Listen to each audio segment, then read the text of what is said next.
Greetings, Alafiani. This is again the Apetsubi Elosha Ola Omi Akala Tunde, and it is day 10, day 9 of my fast. I'm trying to rush on through that next day.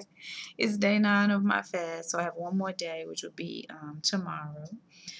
Today is a magnificent day. It is a glorious day. It is May 7th. 18 years ago today, I was blessed to experience my first home birth, my first birth with no anesthesia, and my first birth with a midwife. And my daughter, my third daughter, Ashabi, which means she who is of select birth, was born. So she is 18 today, and that is a big deal. It's a very big deal in my house to turn 18 because once you are 18, then your instruction is over, your homeschooling is over, and I begin the process of relating to you as an adult, and you make your decisions. And if something is going on, then I ask you, do you want to do this? Do you want to go here? Do you want to do that? But yeah, you have the ability to say yes or no, because prior to that, you don't most of the time. So it's a big deal. My baby is 18. I'm feeling glorious. I'm happy for her. I'm so amazed and uplifted and enriched in every way possible by the woman that she has become. She has always been, from the moment that she was conceived, a trailblazer. She has always been a revolutionary, and she continues to be that in my life. And I'm sure that she will be a force to be reckoned with in the world. I'm positive about that. So I'm excited. I'm happy. I'm full of joy about that particular moment in my life, that particular milestone that my baby has reached. And it's day 9. Yesterday was very hard for me. Day 8 was hard. I felt really, really, really, really, really.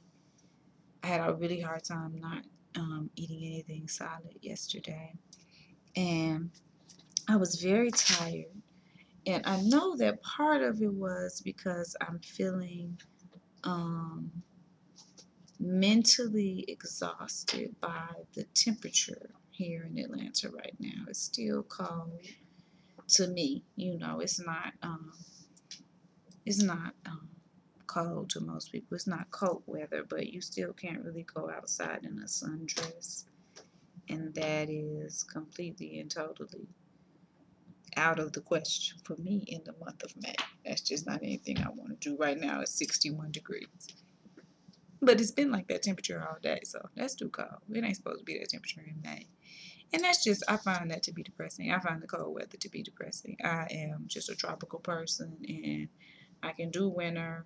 And I'm from the South. I'm born and raised in Tennessee, and lived in Alabama for a hot minute, and then, moved back to Tennessee. And after that, I lived in Barbados for a little while, and then back to Tennessee, and now to Georgia. I don't have any intention of ever living anywhere further north than Georgia ever again in this particular lifetime. So I don't enjoy the cold. I do not enjoy the cold, and I work hard to embrace it because it's part of the many faces of Earth Mother Onile. But just on a very personal level, I don't enjoy it, and I find it to be depressing. It just pulls me down. So I think a big part of what was going on with me yesterday was just, it was rainy and it was cold, and yeah. And then on top of everything else, I can't have no solid food. And then the thing about our relationship with food, which is something that you learn when you fast, is that your relationship with food is completely and totally emotional.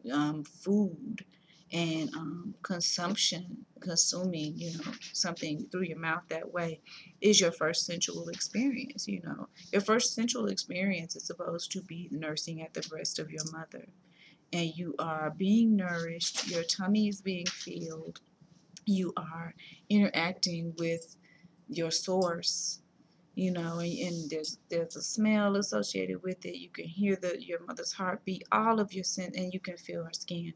So all of your senses are being stimulated at once. And the creatures that we are as human beings, we never cease to experience food in that way. And there's nothing wrong with that. And if we were in our natural habitat, the tropical rainforest, then that would be, we could do that and still continue to be healthy, because we could just pick a delicious mango, or pick a papaya, or some bananas, or any of those types of fruit, a pineapple, and just be eating it and consuming it and still having that wonderful sensual experience. The problem with it being such a sensual experience is that in these so-called modern times, so much of what we consume through our mouths is poison. So much of it is not real. It's pretend. It's been created in a laboratory, and it is killing us. So food is supposed to be a sensual experience.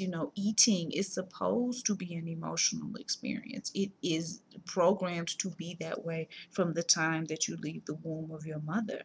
But the problem with that now is that so many of the things that we're eating are addictive.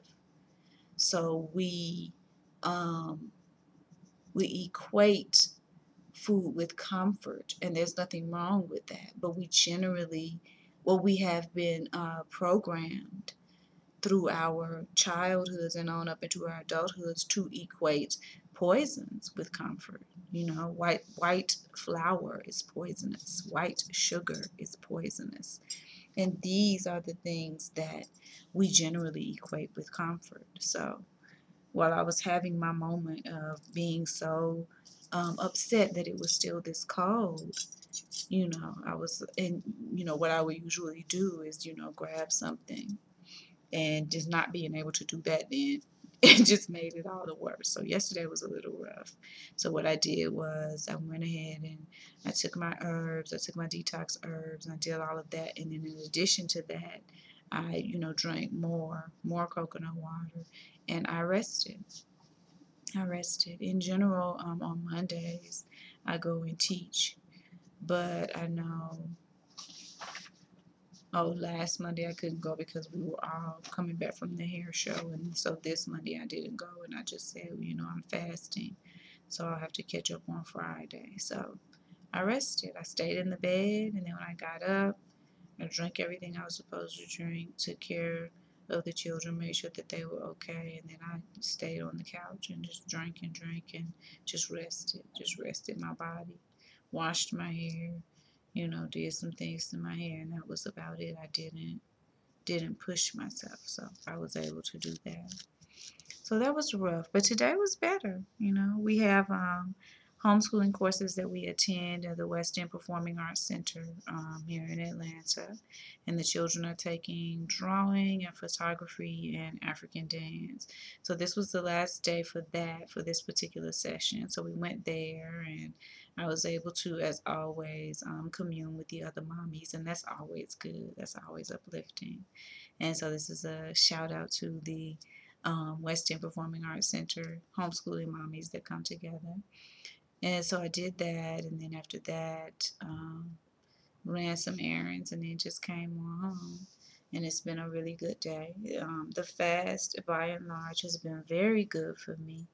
I'm pleased with everything that I see on my skin. I'm pleased with the way that my body is looking. I wish that I could have eliminated more, but I know that what will happen is once I start back eating solids, any elimination that I didn't get out during the fast will flush out, because I've seen that happen before. So I tried to keep my chugging going, but I still was not eliminating, in the way that I would like to. So, but even without that, I'm really pleased with, the changes, the positive changes I'm seeing in my body. I'm pleased with my clarity of thought. I'm pleased with feeling that emotion of love just filling me up. Because when you fill it with toxins, it's really hard to feel love towards everybody. So feeling that emotion of love. And I'm also pleased with the truth. that's shining through me. Just being able to speak my truth and be my truth and love my truth. That's another thing that you experience when you're eating properly, when you're consuming properly, when there's no junk in your system. Then your thoughts are so clear that what comes out of you and what you live and what you experience is just this pure truth. And this, to me, I feel like it's just part of your connection to the womb-universe, to the yoni-verse, and the activating force of the womb-universe. Some choose to call that force God, Goddess, Olodumare, whatever Jah, whatever you choose to call it, that force. You feel so much more connected to that, and you understand that that force also resides in you. And you can feel all of this when you are consuming properly. It's more difficult to feel that. You may still profess it, but it's more difficult to feel it when you're full of junk. So I didn't want to make this one too long. I hope that everybody else is feeling as good as I am. And I'm about to take it to sleep after this, and then one more day. One more day. And after that, we'll see. I haven't decided what to break my fast with yet. That's always a difficult decision. But I know that it won't be anything heavy. I have a bad habit of breaking my fast with something heavy. And so I know that I won't do that this year. So that feels good. It feels good to have reached that level in my fasting and to know that I can still hold that discipline out to even break the fast properly. So feel good about that. All right. Peace, deep, powerful, intense, unconditional love, ecstasy, abundance, and bliss to all of those who are wishing the same for me, and the lessons of life to all of those who are wishing me otherwise. Odabo.